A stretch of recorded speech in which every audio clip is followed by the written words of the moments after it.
guys. It is Monday, the start of a new week. I hope you guys are doing well. I'm going to go ahead and get started. Um, I hope you had a good week last week. We did a lot of testing, so now we're going to hit the ground running. This week and next week's focus is about the community and the ways that we can help our community. So I want you to take a second and think about ways you can help your community. I know right now it's kind of hard because a lot of us can't leave our houses, but maybe there's ways to help your community locally, or even in your own house, you can help your community just by creating a happy, healthier home. So what are some ways you can help in your community? Okay. So we're going to be focused on community this next week, and we're also going to be focused on story elements such as characters, the setting, and the events in a story. So today I'm going to read you a story aloud, and we're going to talk about the character specifically. I want you to think about the character's thoughts, their words, and their actions as I read the next story aloud. Books. "Any word on the vote?" asked Mr. Beecham as he came out of his hardware store and saw the crowd in front of Town Hall. Inside the hall, an important meeting was taking place to decide what to name the new town library. The old library had been destroyed in a fire the previous spring. "Not yet," called Mr. Lee, who owned the bakery next door. "Dad, what do you think the library should be called?" asked Maya Lee, who had been helping her father all morning. "Well, I think it should be named after Mrs. Flores, since she gave most of the books and all the computers to the new library," he answered. "Without her generous donation, we would not have any new library or any books." "That's true, Dad, but Mr. Green is the only one who gave his old house to the town to use as a library. And he paid for the renovations," Maya said. She jumped up onto a park bench so she could see over the heads of the crowd. Mr. Lee nodded. "Yes, that's also true. Well, the decision of what to name the library is up to the elected town officials. I just wish they would hurry up." "Dad, the mayor is coming out," Maya shouted excitedly. The crowd grew silent as the mayor raised his hand to speak. "Well, folks, our new library is going to be called the Flores Green Library." The crowd cheered. Maya and her father cheered loudest of all. All right, so let's talk about the characters that are in this interactive read aloud. We have Mr. Beecham, we have Mr. Lee, we have his daughter, Maya Lee, and then we also hear about somebody named Mrs. Flores who they want to name the library after. But the story is mainly about Mr. Lee and his daughter, and they're discussing who the library should be named after. So let's keep talking about characters, okay? So I'm going to backtrack just a second.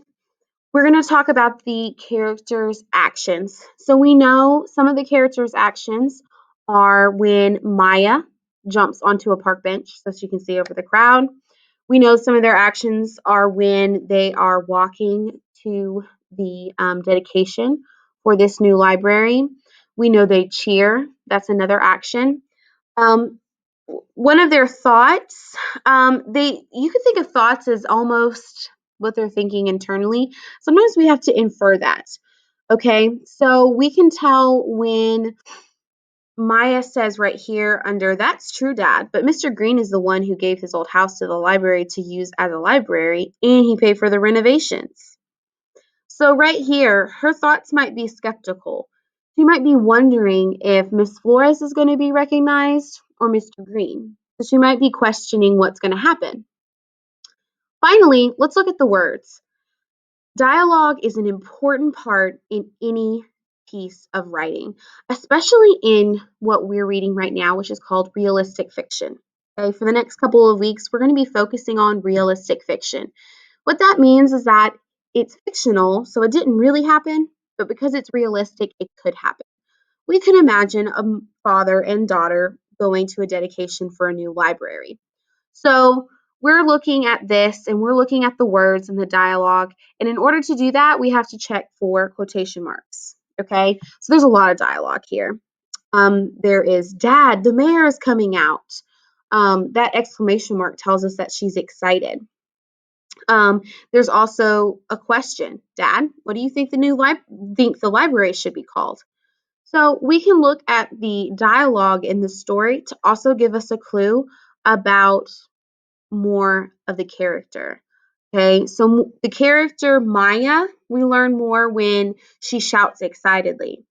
We learn more when she is curious about what the library should be called. So these are all things that tell us a little bit more about Maya. Now, this is a shorter story, but as you start to read bigger stories over the next couple of weeks, you're going to notice more of that dialogue. You're going to be able to take a closer look at the characters and their actions, thoughts, and feelings, and it's going to give you more information about the story and make it a little easier to understand. Okay, so we're going to be reviewing a few skills this week. One of the first things that we want to talk about in grammar this week is verbs. So a verb tells what the subject does, like run, take, or smelled. A verb can include more than one word. There could be a main verb and a helping verb. A helping verb is, are, can, has, am. So we're going to look at some sentences, and you're going to help me find the verbs in the following sentences. The white cat sleeps on the sofa. Where is the verb in that sentence? That's right. The white cat sleeps on the sofa. Sleeps tells us what the cat does. So that's our verb. The lights blinked on and off. My subject is lights, so I need to find what they do. The next word is blinked. That tells me what the lights did, so that's my verb. He sang that song perfectly. Who is my subject in this sentence?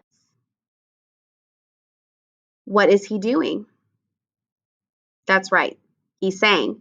So sang is my verb. All right, you have a grammar worksheet that you will need to complete. Some of those sentences that we just did were on there, so feel free to rewind if you need a little extra help, but make sure you get that grammar worksheet completed. All right, here's our vocabulary for the next couple of weeks. We're going to be reviewing this over the next 2 weeks, and your test isn't till next Thursday or Friday. So here are our new words: assigned, generosity, gingerly, mature, organizations, residents, scattered, and selective. Okay, so what I would like for you to do is I would like you to maybe look at a dictionary at your parents' house or maybe online and just kind of get a feel what some of these words mean. Don't forget, you also have a spelling pretest to take today. So if you look in your packet, your spelling words will be listed and you can go ahead and copy them for practice today. I believe that's everything. It sure is. As always, if you have any questions, please comment below or send us a message on Seesaw. If you would like to review these vocabulary words, you can pause here. And again, I recommend using a dictionary, or you can even use a search engine online to start researching these words as we dig deeper into them over the next couple of weeks. Highlights, we're talking about realistic fiction, characters, settings, events. Finding that dialogue in a story can tell us a lot about the characters. We also discussed action verbs that explain what the subject does. Again, today, you want to make sure that you write your spelling words, you look over your new vocabulary words, you complete that grammar worksheet, and make sure that you check out the math videos for today as well. Thanks so much for watching. See you tomorrow.